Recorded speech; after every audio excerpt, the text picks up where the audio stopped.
Los escándalos comenzaron a filtrarse en los medios a una velocidad vertiginosa, como una tormenta que nadie esperaba. El gobierno de Pedro Sánchez, que hasta hacía poco mantenía un control aparentemente férreo sobre las comunicaciones y la opinión pública, comenzó a mostrar fisuras evidentes. Aquella mañana de jueves, los periodistas apenas podían seguir el ritmo de las filtraciones, y la opinión pública se veía sumergida en una vorágine de noticias que parecían llegar desde todas las direcciones. El primero de los escándalos que sacudió los cimientos de Moncloa fue el del Quígate, un caso que hasta entonces se había mantenido en las sombras, pero que explotó con fuerza en los medios. Delcy Rodríguez, vicepresidenta de Venezuela, había llegado a España a pesar de las sanciones internacionales que le prohibían pisar suelo europeo. La noticia fue demoledora. Se confirmó que Pedro Sánchez había dado el visto bueno a su entrada, ignorando las restricciones. Pero el escándalo no terminó ahí. Víctor de Aldama, un personaje enigmático que había mantenido varias reuniones con Begoña Gómez, esposa del presidente, se reveló como un intermediario clave en una operación mucho más turbia. De Aldama había negociado con Delcy Rodríguez la compra de 104 barras de oro valoradas en más de 68 millones de dólares. Estas transacciones, realizadas en secreto, desataron una investigación que reveló la implicación de varios altos cargos del gobierno y sus socios más cercanos.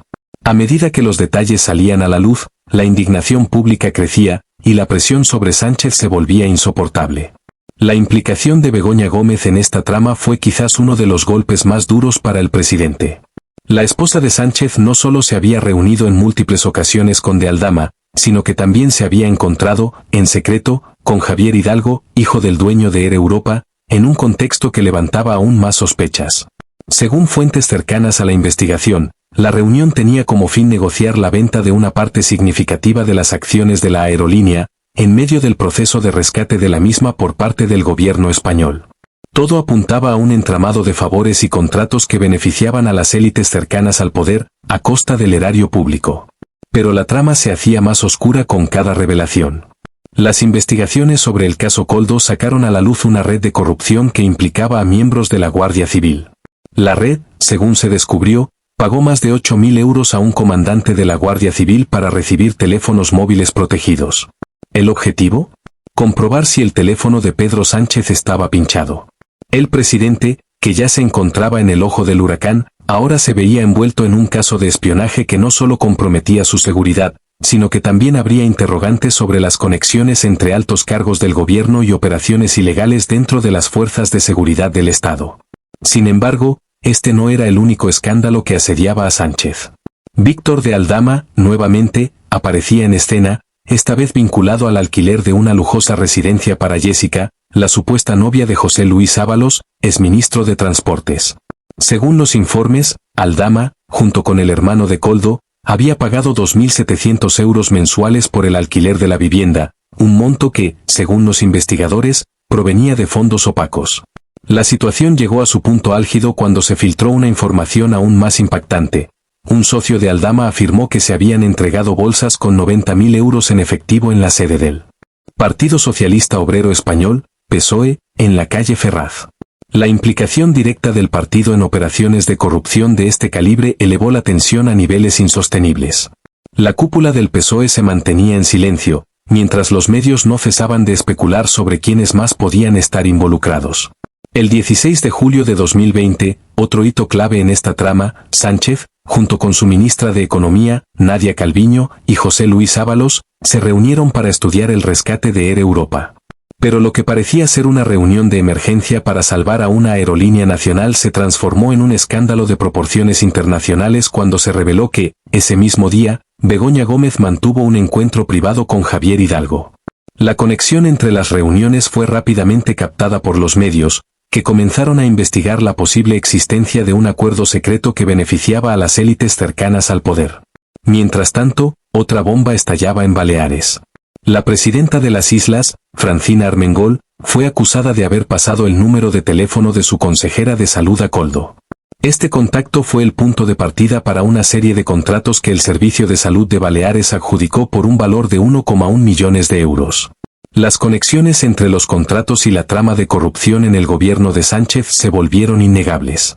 Las fuentes cercanas al círculo de Pedro Sánchez afirman que el presidente, tras conocer la magnitud de los escándalos, explotó en el Palacio de la Moncloa. Testigos aseguran que los gritos del presidente resonaron en los pasillos, mientras intentaba contener una crisis que parecía fuera de control. Durante toda la mañana, Sánchez realizó llamadas frenéticas, intentando coordinar una estrategia que le permitiera minimizar el daño. Pero el torrente de escándalos era imparable. La decisión final del presidente fue centrar toda la atención en el del Quígate, un escándalo ya conocido y que, a pesar de su gravedad, parecía más manejable que los otros 8 casos que envolvían tanto al Partido Socialista como a su propia familia. En una rueda de prensa, Sánchez admitió haber autorizado la llegada de Delcy Rodríguez, intentando desviar el foco de las investigaciones sobre las bolsas de dinero, los contratos opacos y las conexiones de su esposa. El intento de Sánchez por sofocar el fuego de los escándalos solo sirvió para avivar aún más las sospechas. Los medios internacionales comenzaron a hacerse eco de las revelaciones, y la opinión pública exigía respuestas. El del Quígate se convirtió en un símbolo de los problemas más profundos que asolaban a su administración: corrupción, secretismo y una red de favores que había infectado a las más altas esferas del poder en España. Este aluvión de escándalos no solo sacudió al gobierno, sino que también hizo que muchos en el partido comenzaran a cuestionar la capacidad de Sánchez para liderar en medio de una tormenta tan devastadora.